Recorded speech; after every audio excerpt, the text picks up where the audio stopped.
Olá, pessoal. Nós vamos começar a aula de hoje com a minha voz. Então, um bom dia para todos e para iniciar, vamos iniciar com uma oração. Então, vocês que estão em casa vão fazer oração comigo, tá bom? Pelo sinal da Santa Cruz, livra-nos Deus, nosso Senhor, dos nossos inimigos. Em nome do Pai, do Filho e do Espírito Santo. Amém. Vinde, Espírito Santo, enchei os corações dos vossos fiéis e acendei neles o fogo do vosso amor. Enviai, Senhor, o vosso Espírito e tudo será criado, e renovareis a face da terra. Oremos. Ó Deus, que instruísse os corações dos vossos fiéis com a luz do Espírito Santo, fazei que apreciemos retamente todas as coisas segundo o mesmo Espírito e gozemos sempre de sua consolação. Por Cristo nosso Senhor. Amém. Então, para começar, vamos relembrar um pouco a aula passada.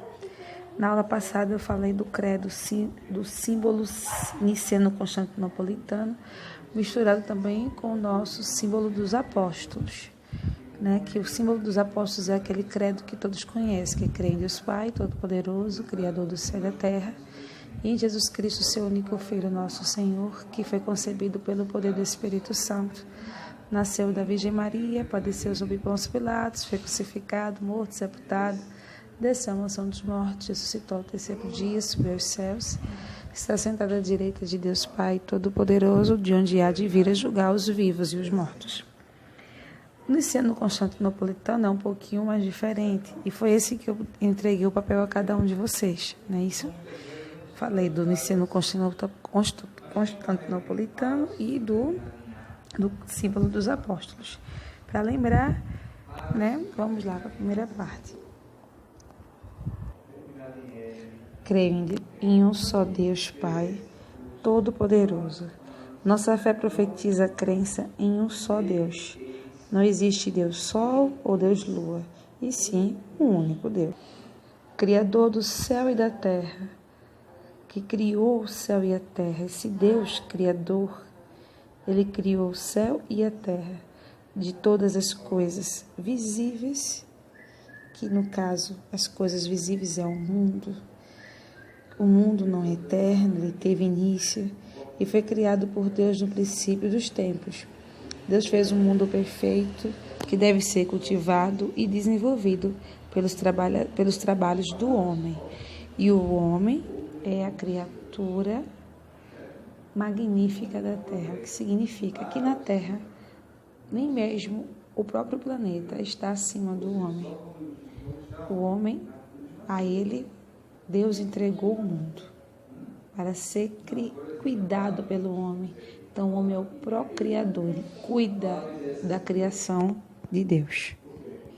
Ele também, Deus, criou as coisas invisíveis, as que a gente não podemos ver. Deus criou também poderosos seres, puramente espirituais, que chamamos anjos. Não existe nada que não deva a sua existência a Deus Criador. Creio em um só Senhor, Jesus Cristo. Confessar ou invocar Jesus como Senhor é crer em sua divindade. Jesus, mesmo sendo um homem, que nós podemos enxergá-lo como um homem, ele é um ser divino, ele é homem e divino, compreende? Jesus Cristo, ele é homem e divino. Ele tem todas as nossas características, exceto o pecado. Filho unigênito de Deus, nascido do Pai antes de todos os séculos. Jesus é Filho eterno de Deus, feito homem. Ele saiu de Deus. Ele veio antes de todos os tempos. Jesus, ele veio de Deus. Isso não significa que ele seja menos que Deus ou só veio existir depois. Ele veio desde o princípio. Ele veio com o próprio, no princípio de tudo, não no princípio do mundo, mas ele já existia antes de tudo acontecer. Tudo que nós enxergamos hoje, tudo que vemos foi criado também pelas mãos do nosso Senhor Jesus Cristo. Deus de Deus, luz da luz, Deus verdadeiro de Deus verdadeiro, gerado, não criado, consubstancial ao Pai. Por ele todas as coisas foram feitas. Jesus não é uma criação, a sua existência é a mesma do Pai, como o próprio Jesus afirmava. Eu e o Pai somos um. Jesus tem a mesma natureza do Pai. Todas as coisas foram criadas pelas mãos da Santíssima Trindade, que é o Deus Uno. E por nós homens e para nossa salvação, desceu dos céus. Nessa parte aqui, todos se ajoelham. Lembra que eu falei isso, né? Quando eu iniciei no Constantinopolitano, existe esse momento do se ajoelhar durante o credo. Então, o nome Jesus, além de dar a identidade do Senhor, também informa a sua missão. Jesus é o nome hebraico e significa Deus salva. O Verbo se fez carne para salvar-nos, reconciliando-nos com Deus. Deus manda seu único Filho para nos salvar dos nossos pecados. O Verbo se fez carne para ser o nosso modelo de santidade e participantes da natureza divina, tendo em vós os mesmos sentimentos que havia em Jesus Cristo. Ele, que era de condição divina, não se valeu de sua igualdade com Deus, mas aniquilou-se a si próprio, assumindo a condição de servo. Tornou-se semelhante aos homens, aparecendo como homem, humilhou-se ainda mais, obedecendo até a morte e morte de cruz. Em si encarnou pelo Espírito Santo no seio da Virgem Maria e se fez homem. Por obra do Divino Espírito Santo, Maria é verdadeira Mãe de Deus. Por graça especial de Deus, ficou preservada do pecado original. Ela é virgem antes e depois do parto. Também por nós foi crucificado sob Pôncio Pilatos. Cristo quis se humilhar até o extremo, morreu na cruz pelos nossos pecados, para mostrar a gravidade do pecado, a sua obediência para com o Pai e o seu amor para com os homens, pela sua paixão e morte. Cristo nos ensina a aceitar a vontade de Deus, ser paciente e humilde no sofrimento, perdoar os nossos inimigos e fazer o bem àqueles que nos fazem mal. Não foram os demônios que me pregaram na cruz, mas tu com eles me crucificastes, e ainda agora me crucificas quando te deleitas nos vícios e pecados. Continuamos crucificando nosso Senhor Jesus Cristo quando nos entregamos aos nossos pecados, às nossas vontades, essas vontades mundanas, essas vontades que nos afastam do Senhor. Cada vez que a gente faz um pecado, que a gente comete um erro, nos abraçamos com o Cristo da cruz. Não abraçar, mas colocamos Ele na cruz. Padeceu e foi sepultado. Jesus conheceu a morte e foi sepultado, como todos os homens. Seu corpo foi separado de sua alma, mas sua pessoa divina continuou a assumir tanto o seu corpo como sua alma. Cristo desceu à morada dos mortos para lhes levar a boa nova da salvação. Jesus, o príncipe da vida, destruiu pela morte o dominador da morte, o diabo, abrindo as portas do céu para os justos que tinham morrido antes da boa nova. Como vocês podem ver na foto, existe a foto de Cristo morto aos braços de sua mãe, como também existe uma foto em que Cristo está indo ao encontro daqueles que estão na morada dos mortos. Todos aqueles que morreram antes de Cristo vir ao mundo, de Cristo ter feito se crucificado, não tiveram acesso à salvação, não tiveram acesso ao céu, mesmo tendo sido pessoas boas, como o próprio Abraão, Moisés e outros. Essas pessoas, elas precisavam da salvação de Cristo, precisavam da morte de Cristo. Então Cristo morreu e foi até a morada dos mortos levar a boa nova. Quem aceitou, se converteu, junto com ele foi para o céu, foi levado ao céu. E aqueles que não aceitaram, já tiveram a sua escolha para essa eternidade e ficaram para o inferno. Ressuscitou ao terceiro dia, conforme as Escrituras. Ao terceiro dia, depois da sua morte, unidos novamente alma e corpo, Jesus ressurgiu dos mortos, glorioso.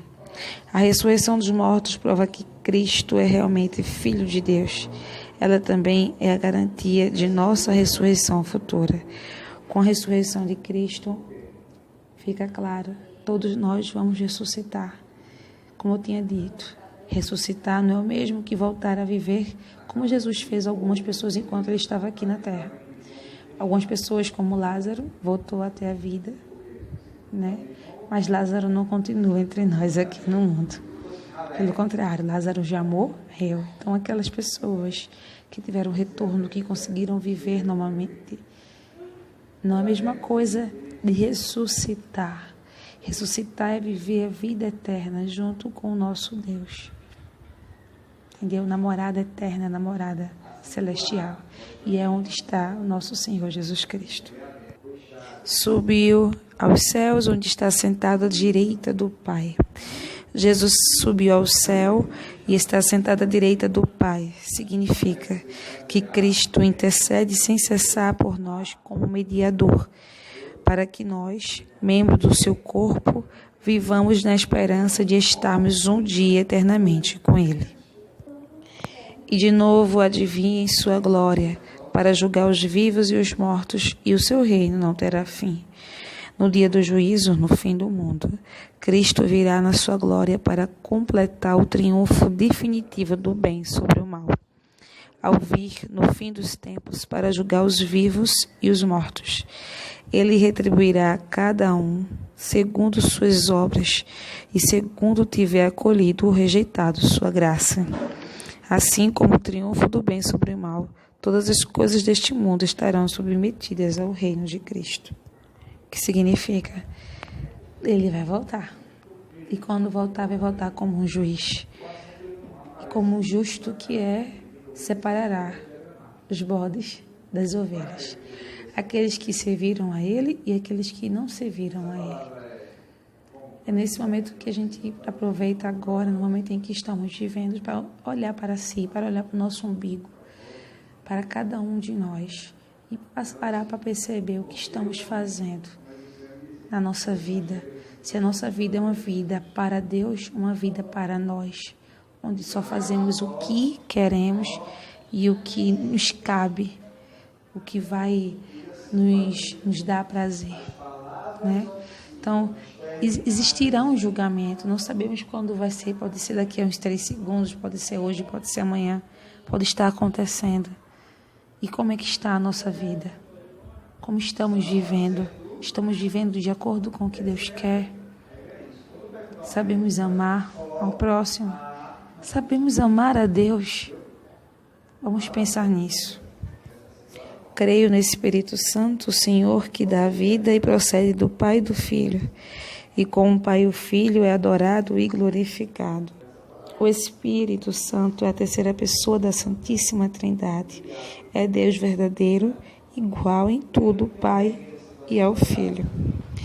Ele que falou pelos profetas, o Espírito Santo, que Cristo, cabeça, derrama sobre os seus membros, constrói, anima e santifica a Igreja Católica. Ela é o sacramento da comunhão da Santíssima Trindade com os homens. A Igreja, ela é o sacramento da comunhão da Santíssima Trindade com os homens. Creio na Igreja. A Igreja é o corpo místico de Cristo. A Igreja é este corpo cuja cabeça é Cristo. Ela vive dele, nele e para ele. E ele vive com ela e nela. A Igreja é o reino visível de Deus na terra. O Papa, bispos, sacerdotes e fiéis formam o povo de Deus. O povo de Deus que antes era os israelitas, lembra quando eu falei isso? Eram os filhos de Jacó, os descendentes de Abraão, de Isaac e Jacó. Então, para ser povo de Deus era preciso ter o sangue. Hoje nós não somos do mesmo sangue, nós somos da mesma fé, a fé dos apóstolos. Então somos todos católicos da igreja que o Senhor nos deixou para nos levar para o céu. Não temos salvação fora da igreja, como não havia salvação na época de Noé fora da arca. A arca de Noé representa hoje a nossa igreja católica. Creio na una santa católica e apostólica, a igreja, a una santa católica e apostólica.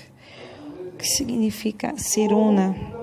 Una tem um só Deus, um só Senhor, professa uma só fé, nasce de um só batismo e forma um só corpo, vivificado por um só Espírito. É uma só, que só possui uma única fé. Ela só tem um Deus, só precisamos de ter um batismo. Entendeu? E somos vivificadas. Quem é derramada sobre a igreja? Quem se derrama sobre a igreja? O próprio Espírito Santo. A igreja é santa. É santa. O seu autor, o Deus Santíssimo, Cristo, seu esposo, que Jesus é o esposo da Santa Igreja, por ela se entregou. Cristo se entregou pela igreja para santificar dentro dela, para vivificar o espírito de santidade. Embora dentro da igreja exista pecadores, ela é a sem pecado, feita de pecadores. Nos santos brilha sua santidade. Em Maria ela é já totalmente santa. Então, muitas vezes a gente para e pensa, meu Deus, vai dizer que a igreja é santa. Mas aquele povo, aquele bispo, aquele papa, o fulano, o ciclano, nunca esqueçam. A igreja, ela é santa, porque tem como cabeça o próprio Cristo. Agora, no meio dos membros da igreja, somos seres humanos. Então, estamos diante e podemos, vez ou outra, acontece, não é que podemos, mas às vezes ou outra entramos em erro.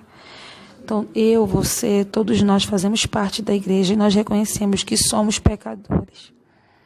Mas a igreja, ela é santa. Mas as pessoas que estão nela, muitas delas são pecadores. Então, todas são pecadores, cada um tem seus pecados. Compreende? Mas tem pecados que inflamam, tem pecados que machucam, tem pecados que ficam muito na cara e que espantam os outros. Mas não pode espantar você que é católico. Você que é católico tem que ter a fé que a nossa igreja é santa. Aquele erro foi daquela pessoa, daquele indivíduo e não da igreja. Por que chamamos de católica? A igreja católica, porque ela é enviada a todos os povos, dirige-se a todos os homens, abrange todos os tempos. Deve estender-se até os confins do mundo, pois todos os homens são chamados a entregar-se no novo povo de Deus, que é a igreja. Apostólica, está edificada sobre os 12 apóstolos do Cordeiro. É indestrutível, é infalivelmente mantida na verdade. Cristo é quem a governa por meio de Pedro e dos outros apóstolos, presentes nos seus sucessores, o Papa e o Colégio dos Bispos. Creio na comunhão dos santos. Na comunhão dos santos, o novo artigo do Credo ensina-nos que, na Igreja, pela íntima união que existe entre todos os membros, são comuns os bens espirituais, assim internos como externos, que lhe pertencem. O que significa, gente? Toda igreja, seja a igreja militante, que é essa igreja em que vivemos, a igreja que está aqui na terra, que nesse momento não está podendo ir para a missa, mas aqueles que vão à missa, aqueles que vivem a igreja, que não estão em pecados, todos nós que somos igreja militante. Existe a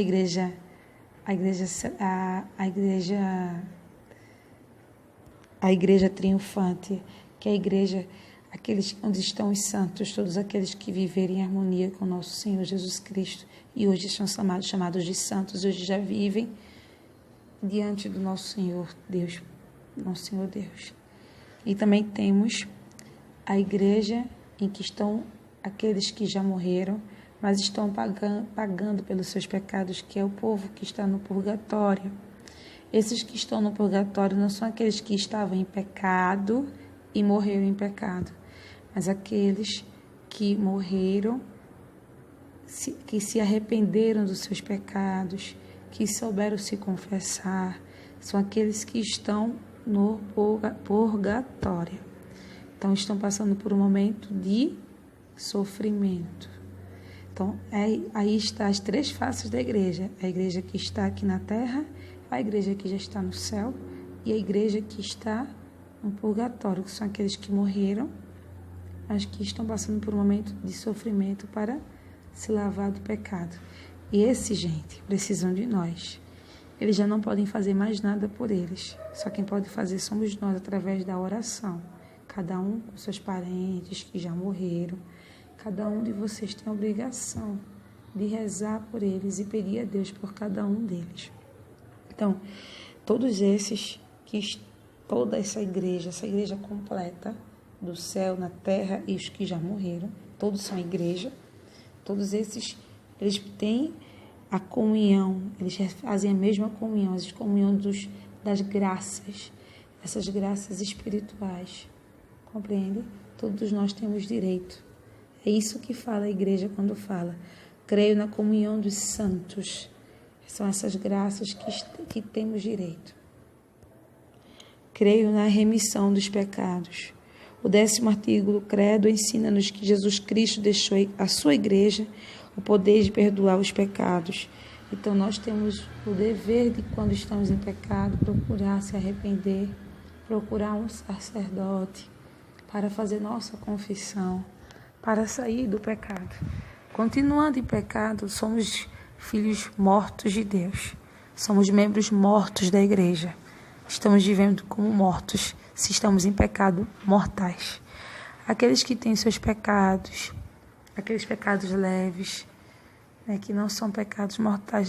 E quais são os pecados mortais? São todos os pecados contra os 10 mandamentos. Nós vamos ter essa aula, tá, gente? Mas é só para que vocês fiquem atentos. Que é importante, a gente tem que estar sem estar em pecado. E que a igreja deixou, o próprio Cristo deixou na igreja a oportunidade de tirar os nossos pecados, de poder nos confessar e sair da lama do pecado. Como, tia? Como é que foi que Deus deixou isso? Deus deixou isso quando Deus ressuscita, ele tem um encontro com seus apóstolos. E nesse encontro, ele sopra sobre eles, derrama sobre eles a paz, né? Que a paz esteja convosco, ele fala, e diz: o que vocês perdoarem aqui na terra, será perdoado no céu. E o que vocês não perdoarem aqui na terra, não será perdoado no céu. Então, para quem acha que pode apenas se ajoelhar o joelhinho, botar o joelhinho no chão e dizer, meu Deus, me perdoe, e se for pecado mortal, ele mesmo falou que a gente precisa dos nossos apóstolos. E quem são nossos apóstolos? Papa, bispos e os padres. Entendeu?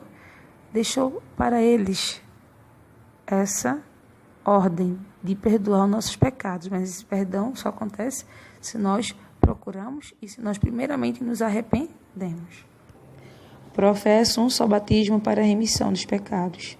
O batismo é o primeiro e principal sacramento para o perdão dos pecados.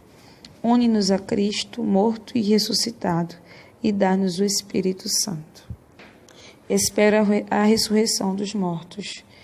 Pela morte, a alma é separada do corpo, mas na ressurreição, Deus restituirá a vida incorruptível ao nosso corpo transformado, reunindo a nossa alma. Tal como Cristo ressuscitou e vive para sempre, todos nós ressuscitaremos no último dia. Nós cremos na verdadeira ressurreição desta carne que possuímos agora. No entanto, semeia-se no túmulo um corpo corruptível e ressuscita o corpo incorruptível, um corpo espiritual, um corpo transformado. Esse corpo que nós temos, ele vai para baixo da terra, ele vai virar um pó, vai ser comido pela bactéria e tudo mais. O que vai ser ressuscitado é um corpo incorruptível, um corpo transformado. um corpo espiritual que veio viver para a vida eterna. Entendeu? Há uma só escada verdadeira fora do paraíso. Fora da cruz, não há outra escada por onde se suba ao céu. Não podemos esquecer que só teremos a eternidade se tivermos carregado nossa cruz. Se a gente joga fora a nossa cruz, esquece a nossa cruz, não teremos o nosso céu. Então, cada um de nós vamos passar por nossos sofrimentos, mas temos que se passar por esses sofrimentos confiantes em Deus e saber lidar com tudo isso. Se abraçando a Deus, a gente consegue tudo, tá bom? Então, sem a cruz, sem o sofrimento, não conseguimos. A cruz não é uma exceção para Cristo. A cruz, ela é uma regra para todos os cristãos. E a vida do mundo que há de vir. No fim dos tempos, o reino de Deus chegará à sua plenitude.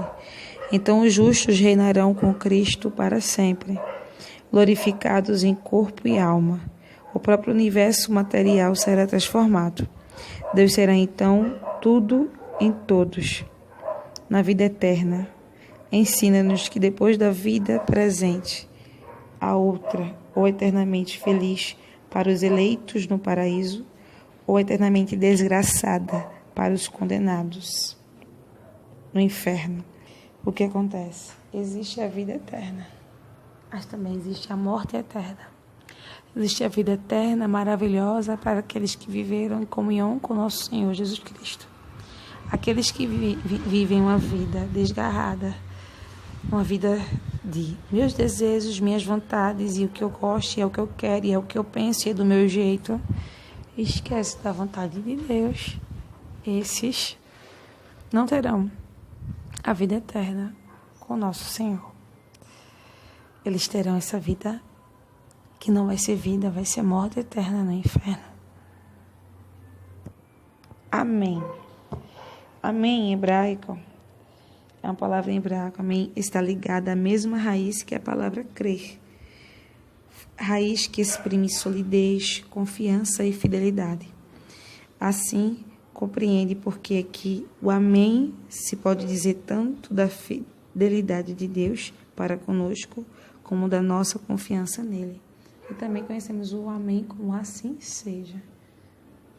Assim seja, é assim que tem que ser, e assim é a verdade. Tá? Essa é a primeira aula.